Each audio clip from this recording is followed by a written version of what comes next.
মুখ পুরো বসে গিয়েছে। বাই দ্য ওয়ে, সব রান্না বান্না কিন্তু সামিউলি করে, আমি এখনো কোনো রান্না বান্না করি নাই, সে আমাকে করতে দেয় নাই আর কি। কারণ সে বলছে যে তুমি যেহেতু অসুস্থ, কেবল আসছো, আগে সেট হও, দেন হচ্ছে এই রান্নাবান্নার প্যারাটা নিও। তো ভাবলাম যে একটু অরেঞ্জ জুস খেলে আই গেস ভালো লাগবে, তাই ওকে বললাম যে তুমি প্লিজ আমার জন্য একটু অরেঞ্জ জুস নাও।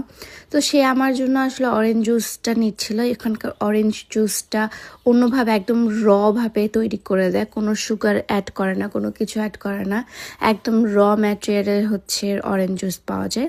তারপর কিছু ব্রেডস নিলাম, তারপর আমার ফেভারিট ওয়াফেলস এখান থেকে নিয়েছিলাম। আমার ওয়াফেল অনেক বেশি পছন্দ, সামিউল এটা অনেক ভালো মতো জানতো, তাই ফার্স্টেই হচ্ছে আমাকে ওয়াফেলের ওখানে নিয়ে গিয়েছে। আমি বেশি কিছু বাজার করছিলাম না, কারণ যেহেতু বাসা চেঞ্জ করব, তাই কিছু বাজার না করাইটাই বেটার।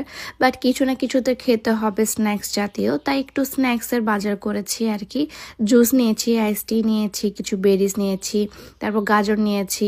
এরকম করতে করতে আসলে যাচ্ছিলাম, বাট আমার আসলে শরীরটা অনেক বেশি খারাপ ছিল। বলুন, ভিউ দেখতে দেখতে কিছু কমেন্ট পড়া যায়। গসিপস উইথ তন্নিপু লিখেছে অনেক অনেক ভালোবাসা এবং দোয়া রইল। অনুভূতির গল্প লিখেছে মাশাআল্লাহ, খুব সুন্দর একটি ভিডিও, দাম্পত্য জীবন সুখী হোক, দোয়া ও শুভকামনা রইল। এবং ইয়াসমিন